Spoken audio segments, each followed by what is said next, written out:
We are green at Circuit of the Americas.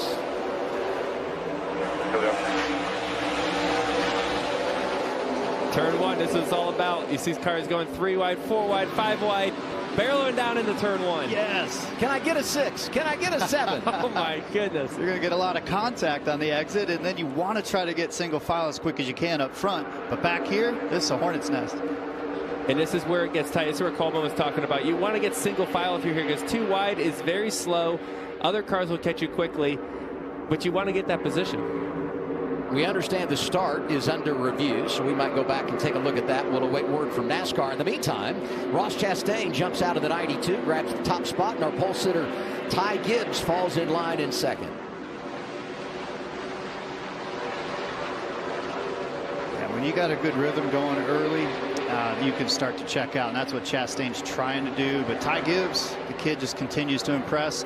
And then everybody back there, this is it, turn 11. This is where a lot of passes happen, but you got to get that run down the back straightaway, right, Joe?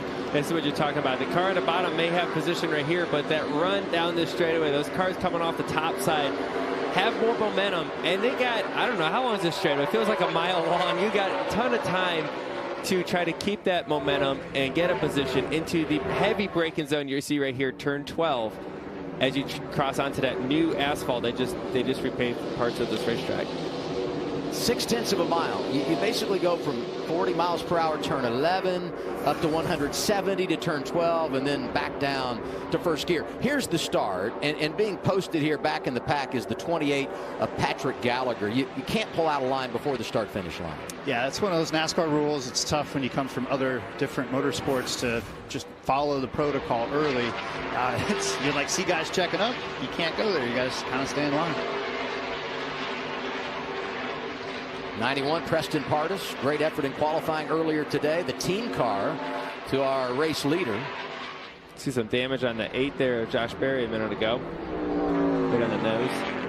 They had a tough time in practice and qualifying yesterday. Josh, an old late model racer, doesn't exactly translate to a place like this. And there's his teammate. That's Miguel Paludo. Yeah, sometimes it clicks with road racing, and then sometimes it doesn't. You have to work your way through it. But Josh Berry, he's a talented guy. He'll finesse his way up with finding the traction and finding the speed. But this is just a braking zone down into 12, and lots of cars in one spot. And it's like, oh, there's nothing of his doing. Yeah, and that's just, it's close quarters. You know, this track has parts that feels like a speedway road course. Wow, look at the damage on the 8. And then I was saying there's other parts where it's like a short track road course where you're going, like we said, 40 miles an hour through some of these corners. So the cars really get stacked up on top of each other. All it takes is one driver to make a mistake, and you're stacked up on the car in front of you, and you knock the nose off. Is this a balance of Watkins Glen and Sonoma? I mean, because that's kind of what we talk about, though. Sonoma more of a short track road course. Watkins Glen more of a speedway. Is this merge the two together? Is that fair? Absolutely. And then you could throw in Road America, where you have really long straightaways and some tight corners. But man, it's just, again, there's so much that this track offers for slow speed, high speed stuff. Stephen Parsons off track in the 99. And, you know, to play off of some of that a little bit more, it makes it very challenging for the crew chiefs to set up the race car here, because you have fast parts and slow parts. And here you see the 99 just sliding off right through the S's there. Don't know if there's contact or not. Yeah, turn 6 is tough. It's off camber. You're trying to get it back to the right. You're always hanging out loose, and it's real easy to lose it through there. I'll tell you, the Dinger threw it in there to hold that position as the leader. I expected more of a challenge from Chastain, but there's more opportunities, just like this one coming up here, turn 12. You see that draft start to kick in at the end of the straightaway. Ross, heavy braking onto the new asphalt. He's there. And this is where you see that ghost car element, right? Just how different they drive this section of the course. They're going to drive it different when they're side by side, too. And Noah's back there saying, keep on racing, baby. I'm going to be there. Yep, Noah's going to try to squeak in there for sure. His stomach's probably feeling better now, right? Because he's got a chance to win this race. Oh, yeah. The further forward you are, your stomach and all your problems go away. So what we saw there, AJ really shortened up the entry of that to protect himself. And then the 9 got in the back of the 92 and really built that gap up for AJ to where now he can breathe, run his own line, and focus on making speed. While Ross Chastain still has to be a little bit defensive as he's starting to build a gap on the 9 as well.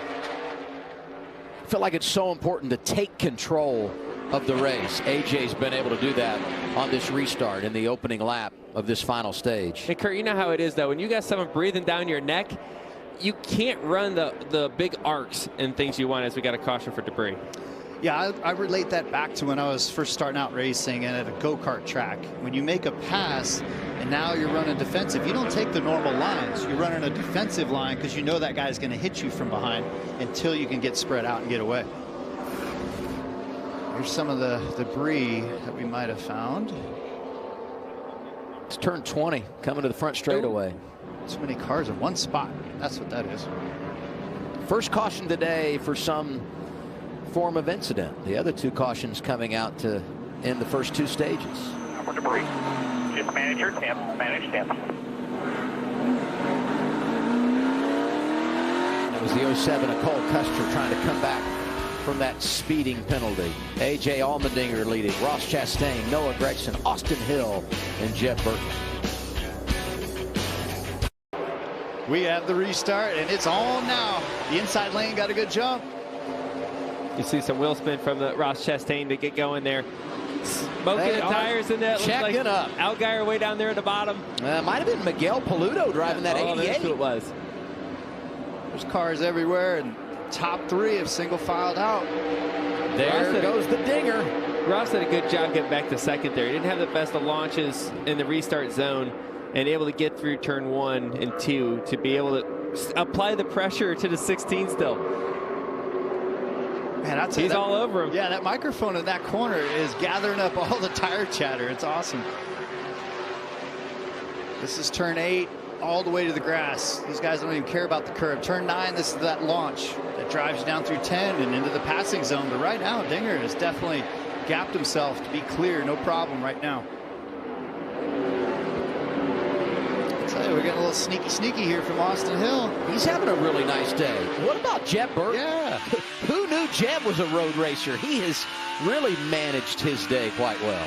Hey, it's fun to watch. These drivers are getting better and better as they make laps. The drivers that you thought weren't really in the middle of this. Here we see the 28 here again. That's Gallagher. Thank you. I was wondering who that was the first time. I got it now. But I was saying is, though, as these drivers make more laps, they get closer and closer to the lead drivers, right? The guys that have more laps in road courses or around this racetrack in general.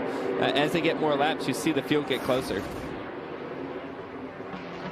Somebody drove it on in there. That was LeBay. Yeah. So that's big for him too, because he was, looking at a potential top 5 finish. Although he goes all the way off and drives back out in front of it, and back behind it, you see the Gallagher spin. Big run from the top side. A little bit too high though.